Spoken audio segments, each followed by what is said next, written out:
Hi, my name is Reverend Renee Kessler, and I'm the president of the Beck Culture Exchange Center. Beck is the place where Black history and culture are preserved. We are excited to join up with the 100 Black men of Knoxville, Tennessee for their first annual Black History program. And what better place to talk about Black history than right here at the Beck Culture Exchange Center. So congratulations on your first Black History program. We look forward to many more to come. And our hope today is that this will set it off for you on the first annual, because we have an exciting guest with us, my mentor and one of our favorite people, Mr. Robert Booker. He will be here. I'll get an opportunity to talk with him. And my hope is that you'll get an opportunity to learn a lot about Beck, and most especially about the life and times of Mr. Robert Booker.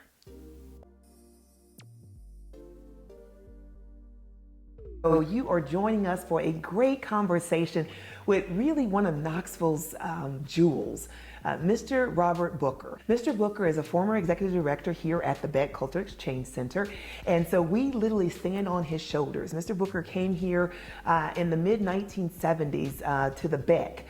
Certainly he's a native of Knoxville, so he has great stories to tell us about Knoxville.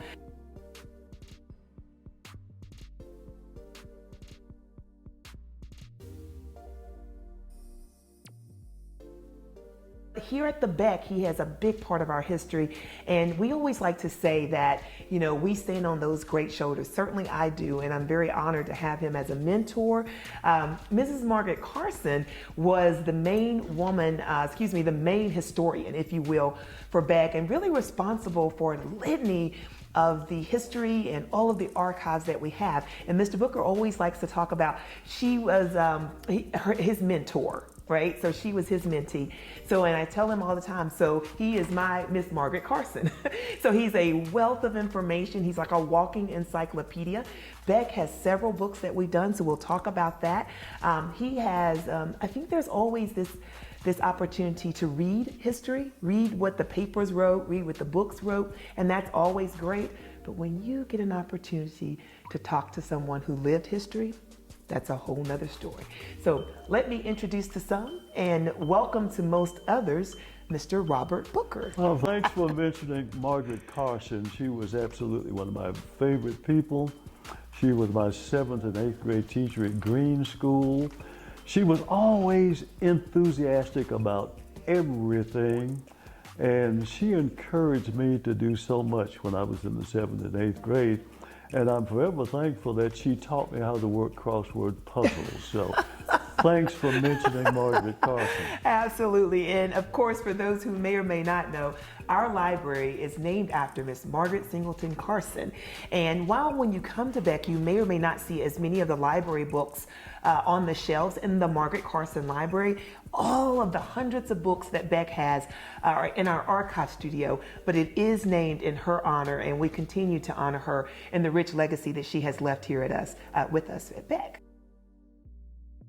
Mr. Booker, let's get started. All I know came from Margaret Carson. I would watch her enthusiasm for everything that was going on at Beck, and I said, I've got to make it better. I've got to follow up on what she's done.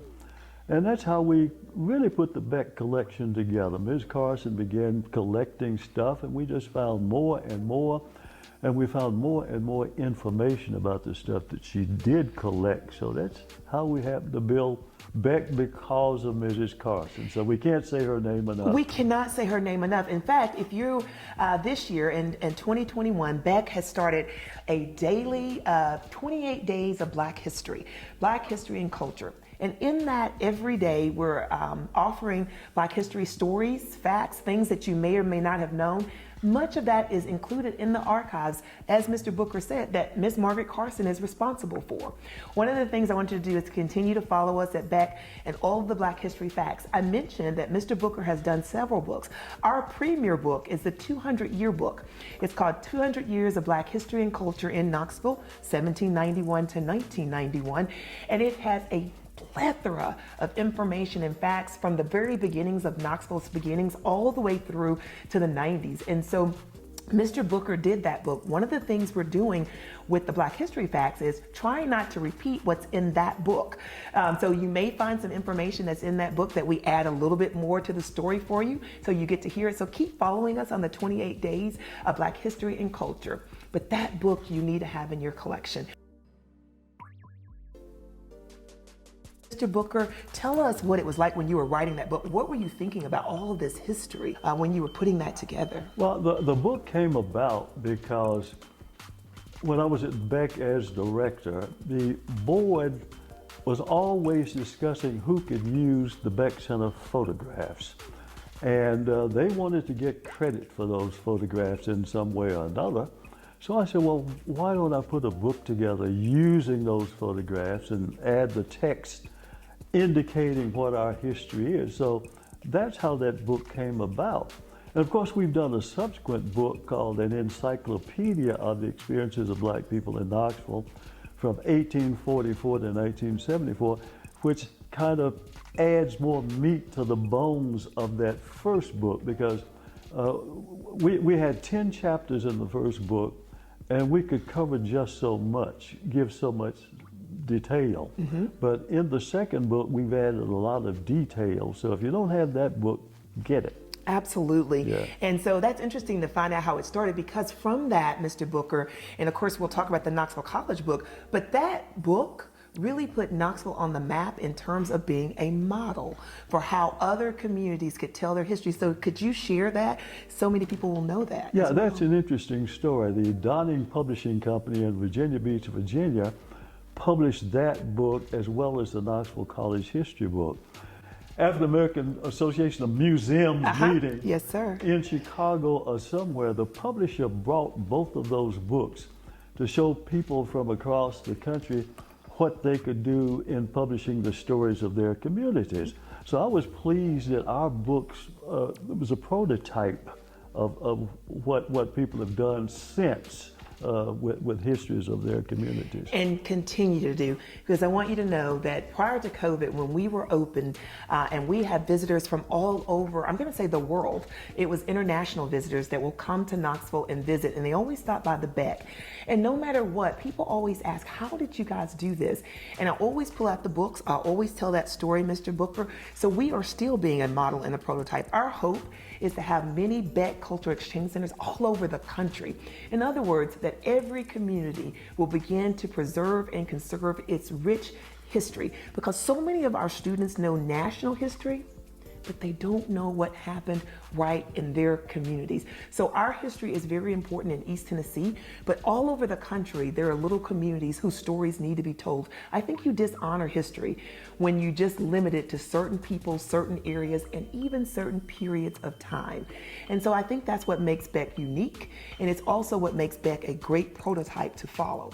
So Mr. Booker really was instrumental not only in the creation of Beck and its longevity, where we are still here today and how we have grown, but Mr. Booker lived history, and he was a very significant part of the history here in Knoxville. So Mr. Booker, let's just go way back. If I tell you to go back to as far as you can remember, what's the first memory you have here in Knoxville? Oh, gee, I guess the first memory I have is of how First Creek would flood in my neighborhood down in the bottom. And of course, it wreaked havoc and destroyed homes and businesses and whatever. And I suppose that was the kind of the catalyst for our urban renewal project, which started about 1958. Because the creek had wreaked so much havoc in that neighborhood, the city officials thought there needed to be some rejuvenation. And they began urban renewal, but unfortunately, they went too far with their urban renewal project. But those are some of my early memories of playing on that creek bank where there were plenty of apple trees and a plum bush and all of that kind of stuff, which was kind of paradise for a 10 or 12-year-old. Do you remember the kids that you were playing with then, and did they all look like you? For the most part, they did. When I lived in the house that I was in for the first 14 years of my life, we had only black kids to play with. But when I was a freshman at Austin High in 1949, we moved 2 blocks away across the railroad track, and it was a mixed neighborhood. So then I was able to play with some white boys, and we would do a lot of things that boys did. We hopped the freight trains. We had a clubhouse. And one day, for example, one of them said, let's go see a movie. And we said, yeah, not thinking what movie we were going to see, but we walked down Depot to Gay Street to the Bijou Theater. And they went in the front door, and I went up the fire escape on the side of the building, and we saw the same movie. And when it was over, we came back, met at the front of the movie house, and walked back to the neighborhood. I'm not sure we thought about race in those days in those terms. We knew I was black and they were white, but we played together without it. Nobody called anybody any names. Let's put it that way. Mr. Booker, do you remember the home address that you had that first 14 years? My home address was 106 North Georgia. Okay. But when it crossed the railroad track, it became North 5th. Okay. So I moved from 106 North Georgia to 309 North 5th. Thank so it was interesting, just 3 blocks away. So it's the same street in essence, Same just the opposite street end of it. in essence, Gotcha. but they changed the name, just as they did with many streets in town. There is Florida Street, where a bunch of black people lived, and white people lived on Randolph, which was the northern end of Florida Street. And we can think of some other streets that. So basically, did that. it sounds like the streets, you sort of would run along, and on one end of the street was the whites, and on the other end of the street was the black. And to make that denotation, the street names were changed. That's exactly what happened. Wow, interesting. And so you knew that you were of different races and you had to live that sort of way, but it was a way of life, so there wasn't anything special or unspecial about that. No, it wasn't. We were just basically poor kids. None of us had anything, so we just played with whatever we could find. We made our own bows and arrows. We made our own slingshots. We made our own kites. The only thing I would say racially about that is that my mother didn't want me to play with those boys. And her attitude was they may do something and blame it on you. Sure. And we understand that because we see these things today even. So I could understand my mother's feelings, but I ignored her. And because they were my friends and I wanted to play with them, and I did. We went up between the tracks in front of the baseball stadium and we played baseball and we played softball. Sometimes black teams would play against white teams, or we'd play on mixed teams. It didn't matter with us. What was the name of that baseball field, Mr. Booker? It was originally called Smithon Stadium. Then it became the Billy Meyer Baseball Stadium before they tore it down. Yeah. Do you remember the movie that was playing when you and your friend went to the movies at the Bijou? I'm not sure we paid all that much attention to the movie. It was just a matter of going and buying a bag of popcorn and a cold drink, and that was the fun of going to the movies, to get some popcorn. Yeah, we played baseball or softball in front of it was then called the Smithon Stadium, the baseball stadium.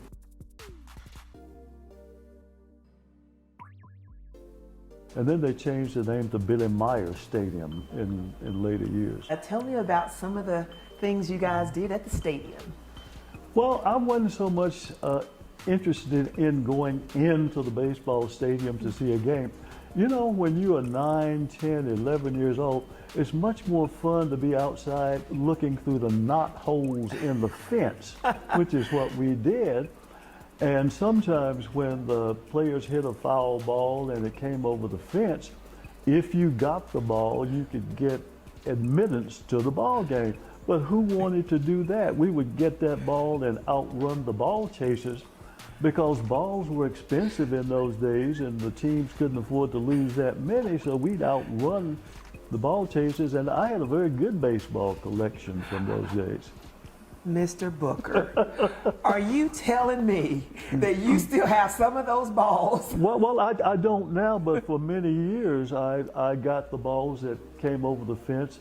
And remember too, First Creek ran right behind the baseball stadium, and sometimes those balls would fly into the creek. So later on, we'd fish baseballs out of the creek later on. So I had a very good collection of them. Mr. Booker, who were some of the teams that were playing? Well, it was just Knoxville that was in, they called it the Sally League. And of course, that was an acronym for Southern whatever it was. And they played Charlotte, North Carolina. They played So this was the Gaston. Negro League, the little Negro League. Oh, no, these No. were all white. No, we didn't Oh, these see were any white black. teams. Okay. No. No. They were all white teams from Gaston, South Carolina, somebody from North Carolina, Georgia, or whatever. People who were in this Southern League. Oh, okay, gotcha. That the Knoxville Smokies played. Yes, Before gotcha. they moved to Sevierville. Gotcha. Yeah. Now, were you a baseball fan? I played baseball Okay. until my high school days, and then I realized in high school there were boys so much better than I forgot about sports, and I started doing other things because I'm very competitive, and if I'm not going to be the best at what I do, I'm not going to do There it. you go. Mr. Booker, could you tell us the schools you went to? So I know you went to Austin, but could you walk me through those elementary schools that you went through? Well, I started in the first grade at high school elementary school that was at the corner of Campbell in Kentucky. And it was the first all new school built for black people in 1897. So it was quite old when I got there in 1941. And I was at high school until I finished the 6th grade in 1947. Then I entered the 7th grade at Green School. Okay. And was there in the 7th and 8th where Mrs. Carson was. And then I went to Austin in the fall of 1949. Now, when you went to Green School, is that the original Green School or the one today? The original Green School, which was slightly east of where the Correct. one is today. Okay, They great. just rebuilt it a few yards away Okay. because where they built the new Green School, the one today, was where the old waterworks were. That's Yes. where all the city's water supply Yes, sir. came from off that hill. So you went to the Green School of 1909, that was built in 1909, and that was also the school that had the wing up until 1917 of Knoxville Colored High School. You know a little bit of history, don't you? I learned from the best, Well, let me just say that. Yeah, indeed. Green School was built in 1909, and then in 1915-16, we needed a black high school, and they thought the best thing to do to save money would be to add a wing to Green School, and therefore it became Knoxville Colored High. And so those kids that would have gone to Old Austin High School, which was built in 1879, would have matriculated to Knoxville Colored High School for a little while until 1927 when the next Austin High School will be built. That's right. They built the new Austin High. Interestingly enough, even Austin High in those days still had grade school classes. Okay. It began with grade school classes, and even when it moved to Knoxville Colored High, there was still at least junior high classes Okay. there. Interesting. Because we didn't have a junior high school until they built Vine Middle Okay. in 1952. So That's our right. kids were always mixed up. Interestingly enough, I've looked at records where Maynard Elementary School had a 7th and 8th grade Okay. at one time because our elementary schools would become overcrowded, and so the elementary schools had to fill in the gaps. Eastport Elementary School, for example, I Yes. believe in one of those in 1918 somewhere graduated a high school class, Eastport High School. Interesting. Very good. So- and a lot of people remember Eastport High School. Yeah, so our education system was all mixed up for black people for quite some times. They didn't believe, for example, that we should have a full high school education. And our high school went to the 11th grade until to the 10th grade until 1921. Right. And we didn't add the 12th grade until 1935, I think it is. So we were shortchanged quite a bit in terms of getting equal education. Absolutely, but you had some dynamic teachers.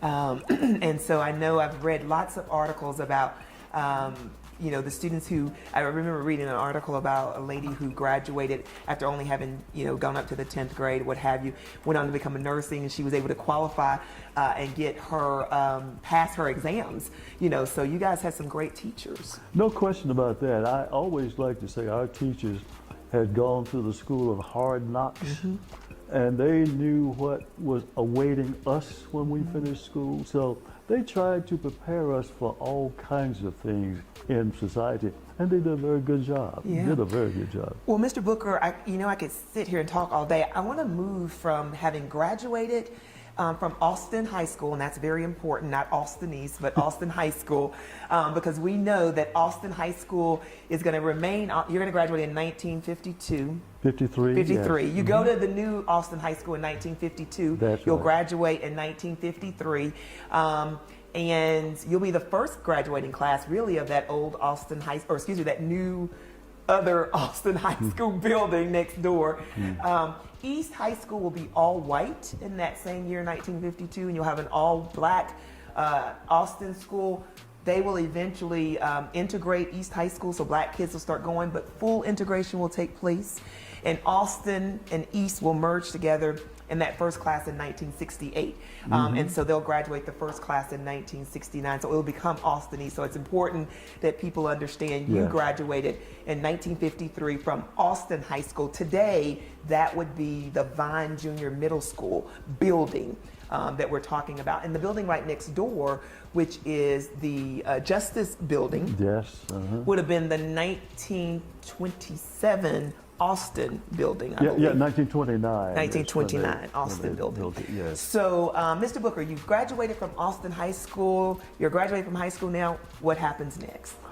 Well, I hadn't thought about anything after then. I just was washing dishes in town, and I said, this is an honorable job, but this case of dishpan hands is not for me. So I decided to join the Army to get the GI Bill so I could go to Knoxville College. So, and the rest is my history. The rest is that's when it really gets juicy. So you come back to go to Knoxville College. Pick us back up when you get back to Knoxville.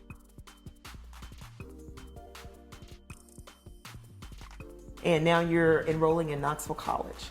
Well, when I was in the Army, I left Knoxville when I was 19 years old, and I had lived in segregated schools, riding the back of the streetcar, separate water fountains, and going to Chilhowie Park only one day a year on the 8th of August.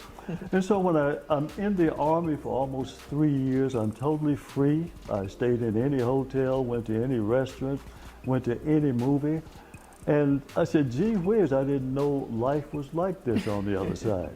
And when I came back to Knoxville in May of 1957, I was back to square one. The segregation's still there. Couldn't go to the Tennessee Theater or the Riviera Theater. Could go to Chilhowie Park only on Thursdays at that time. So we saw that the students in Greensboro, North Carolina at A&T College were conducting a sit-in movement at lunch counters and movie theaters.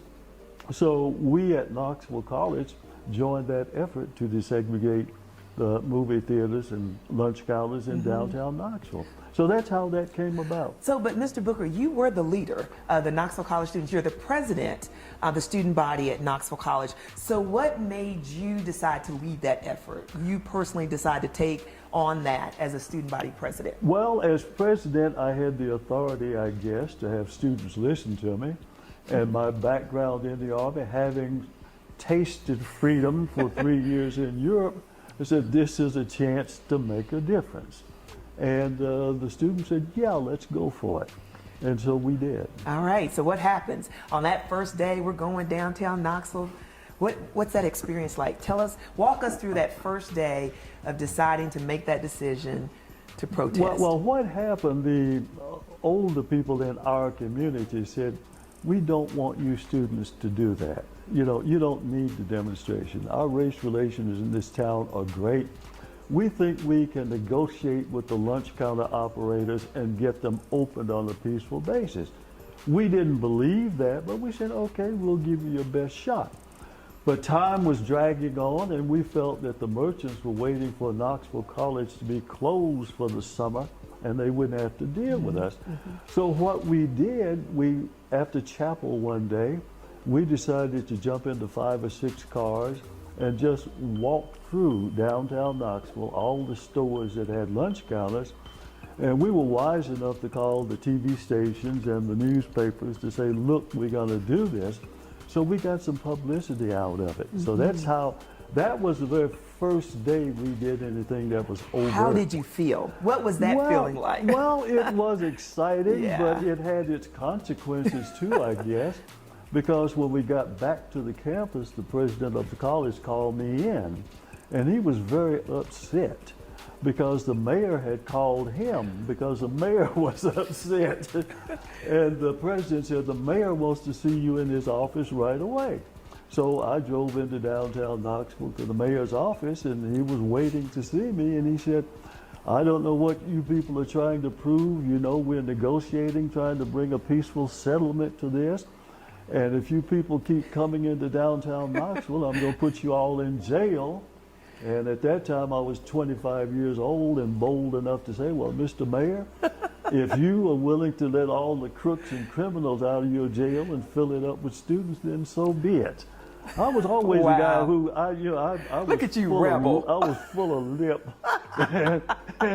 And so I was ready for him, so he didn't intimidate me. Good for you. In fact, the only thing that really ever happened to me in that regard, I had just turned 25 and I bought liability insurance on my car. And you know, before you're 25, trying to buy liability insurance is astronomical. So after I was arrested and my name hit the paper, my insurance agent called me and said, look, since you've been arrested, we're going to go up on your insurance premium. I said, but I wasn't speeding. I didn't run into red. I said, I wasn't even in my car. We don't care. Since you, and again, being 25 years old, I told him what to do with that policy. And for the next 2 years while I was at Knoxville College, I drove without liability insurance. Today, I wouldn't back out of my driveway without liability insurance. But those are the things we had to deal with in those days. Mr. Booker, could you tell us the president of Knoxville College and also the name of the mayor at that time? The president of Knoxville College was Dr. James Allen Colston, a very well-educated man who was a genius with public relations, a master at fundraising. And between 1951 and 66, when he left, he built 12 new buildings at Knoxville College. Of course, the mayor of Knoxville was John Duncan Sr., the father of our recent congressman who just retired. So both of them were great fellows. I got to know both of them very well and have nothing but high praise. Even though the mayor didn't agree with my coming into downtown Knoxville, he gave me my first job in city government. So he respected my views as well. Excellent. So tell us about, because you go to prison, you go to jail. So tell us about that experience as you're going through this. Well, going to jail was a badge of honor. In fact, that picture of me looking out in the city jail is my favorite picture. I love being a jailbird because I was there for a purpose. I wasn't there for spitting on the sidewalk or selling dope or anything else. I was there because I was fighting a cause. And I remember the dean of men came to get me out of jail, and of course 50 other students were arrested after I was. And we told him that we were in jail for a purpose and we didn't intend to get out of jail. But finally, about 3 that morning, President Colston came to the jail and said, I know you're in here for a noble purpose, but you do have classes this morning at 8 o'clock. So we understood we'd be marked absent if we didn't get out of jail. That's right. We decided classes were important after all. Mr. Booker, why don't you tell us that story about when you were placed in the paddy wagon in downtown Knoxville? I love that story. You know, the sit-in movement could have been very dangerous. It was a very serious movement, but there was always time for levity. And since we could laugh about a few things or poke fun at a few things, it made it a better situation. After I was arrested in front of one of the downtown theaters, I was put in a wagon and being driven to the city jail. And the wagon driver was giving me this lecture. I don't know what's wrong with you colored people. You have your gym theater down at the corner of Vine and Central while you're coming up here on Gay Street. It's the communists who are stirring this up, and you are nothing but a communist dupe. You know, anytime black people stepped out of line, you were either insane or you were a communist. So as he was giving me this lecture, he spotted a drunk staggering across Gay Street, and he decides to arrest him. So he opens the back of the wagon to put the man in. I said, look, you can't put that white man in here with me. He said, oh, we don't discriminate in here, buddy. And took us both on to jail. So it was that kind of thing throughout that I experienced where I could poke fun at some of the nonsense that we had to put up with.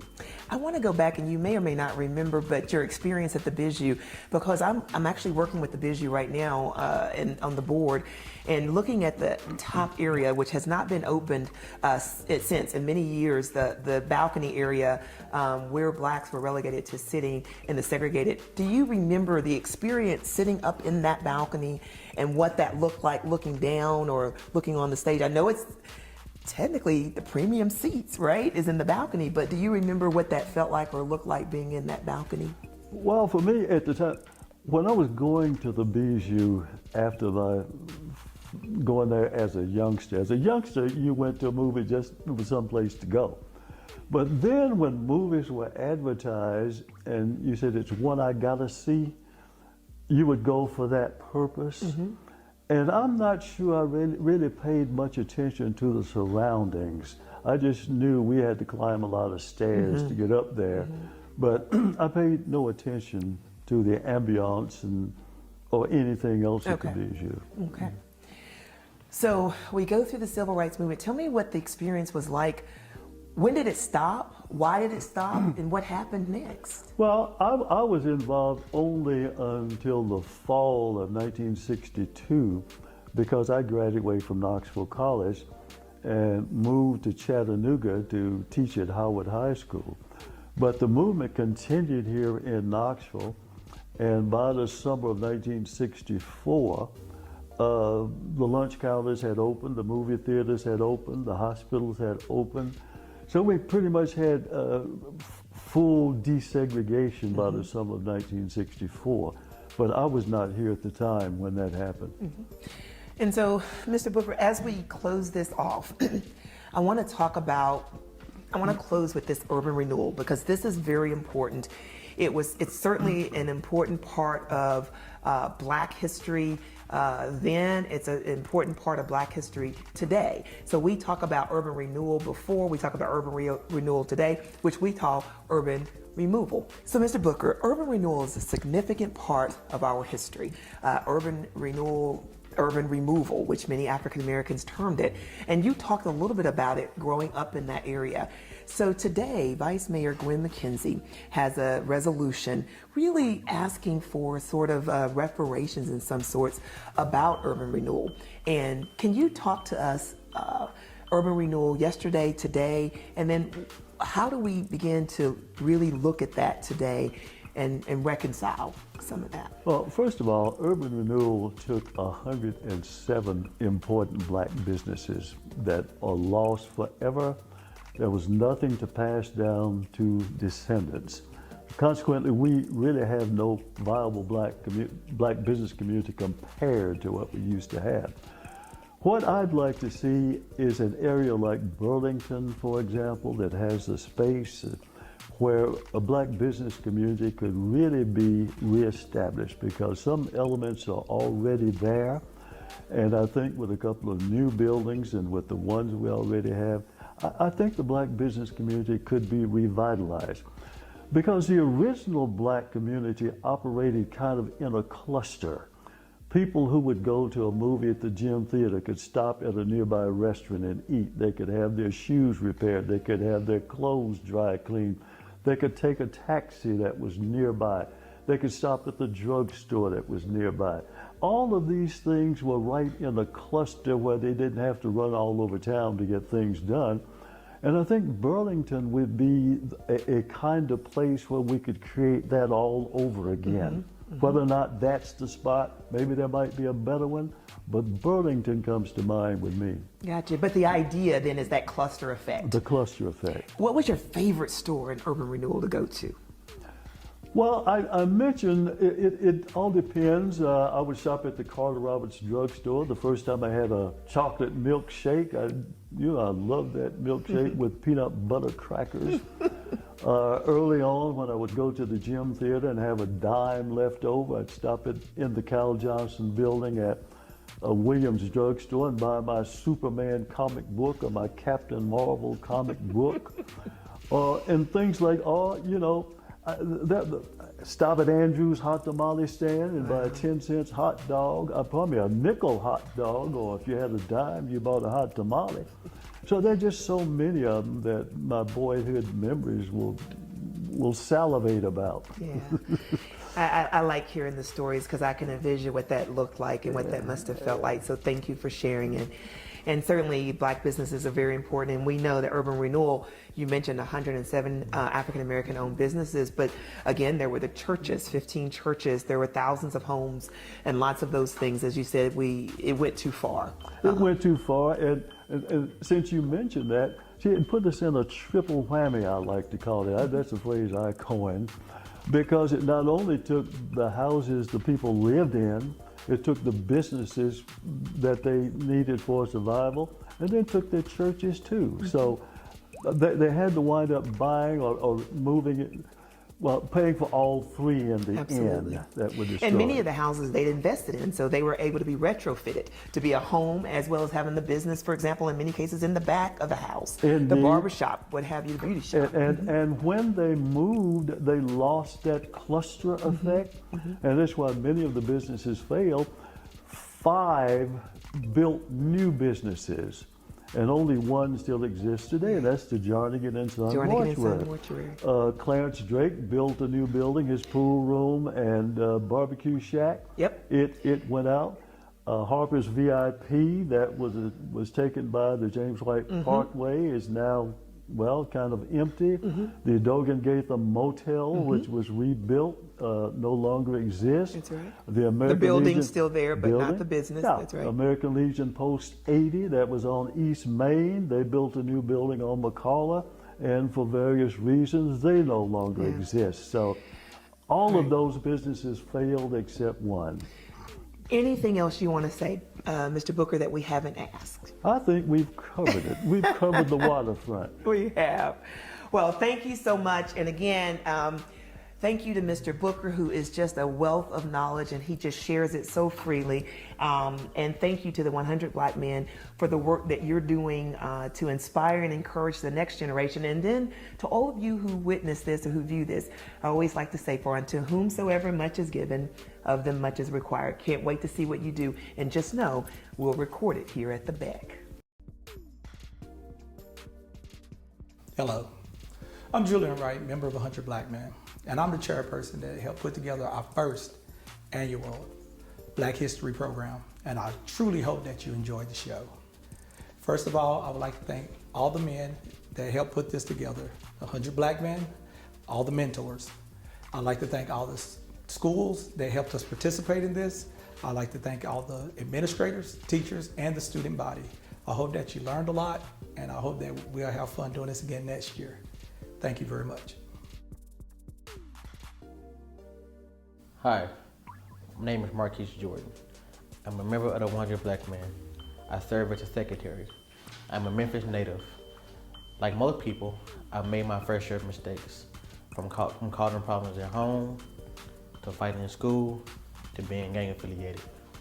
Because of men like DeAndre Brown, Candace Jones, and other countless mentors I had in my life, I went on to go to college, got a degree in got the bachelor's degree in criminal justice, and now I am an owner of a beer company as well as my barbering service. I am Black History. My name is Todd Kelly Sr., and I wanted to come to you today on behalf of 100 Black Men of Knoxville. I've been part of Black Men of Knoxville for 5 years now, and what's outstanding is the reason why I did it. And the reason why I did it is because I want these young men to be citizens, number one. Number two, I also want them to be individuals that can know how to balance their checkbook, to be able to know how to open the door, like for their wife, their future wife, and to be a good husband, and then also to be a good father. And what happens is a lot of these gentlemen don't have fathers in their lives. For me, I had a father in my life, but my father was always gone. He wanted to watch me play sports. And so all he really did was he did the best he could, but he wanted to see me do sports. But I had to end up being in a situation where, since my dad was gone all the time, guess what I wanted to do? I still wanted to hang out with the guys I didn't need to hang out with. But I was always noticed as being one of the top athletes in Hampton, Virginia, where I'm from. Went to the same high school as Allen Iverson. But when I look back over my life and I think about, I made a lot of decisions, and I even had a father, but my father really didn't teach me how to be a man and to be a citizen and to be a good husband. And when I think about that, that's what I want to give back to these men. And when I think about that, I call them men, even though they're young. I had my journey. I started out, I was adopted. And once I was adopted, I went into a home that, you know what, it wasn't my biological family.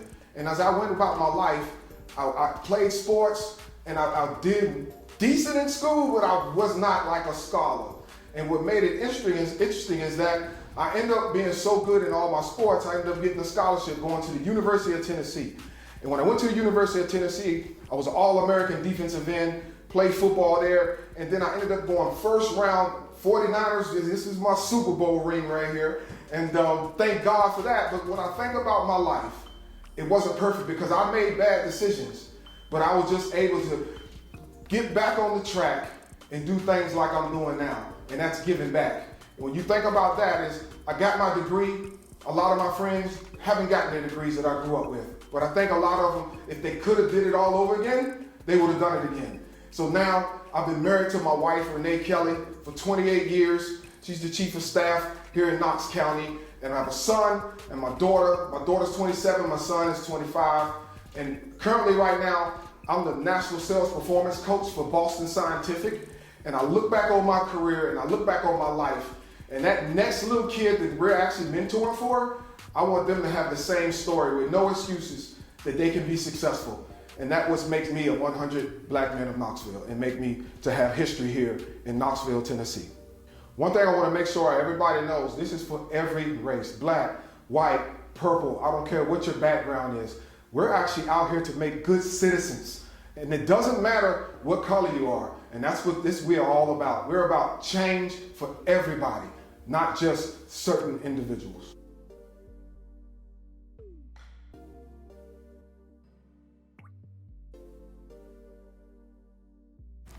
Hello, I'm Christopher Beatty, the chapter president of the 100 Black Men of Greater Knoxville Incorporated. And I'd like to thank you for participating in this, our first annual Black History Month program.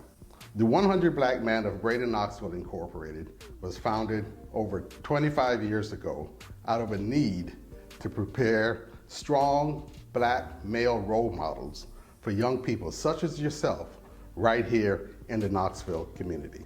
We accomplished this mainly through our mentoring program. In our mentoring program, we expose our young men to experiences and opportunities that they may not otherwise had the opportunity to. We share our personal and career experiences with our young men because we believe what they see is what they will be. Exposing them to the different career paths that our mentors bring to the table allows our young men to aim higher. I myself am an engineer and a senior manager at the Oak Ridge National Laboratory, where I've spent a great deal of my career preparing technologies for fusion power plants. I've worked for NASA, designing launch vehicles, as well as the Space and Missile Defense Command. Exposing our young men to these different career paths allows them to know that they can be more. And thus, our motto of the 100 Black Men, what they see is what they will be. We connect with our young men through these experiences, as we are also hoping to connect with you. That's why I'm introducing here today our first annual Avon Rollins Trailblazer Scholarship, available to one of your graduating seniors. Avon Rollins was a local civil rights icon and a trailblazer here in the Knoxville community, as well as a member of our chapter. This scholarship will present a $1,000 award to one of your seniors who present a winning essay.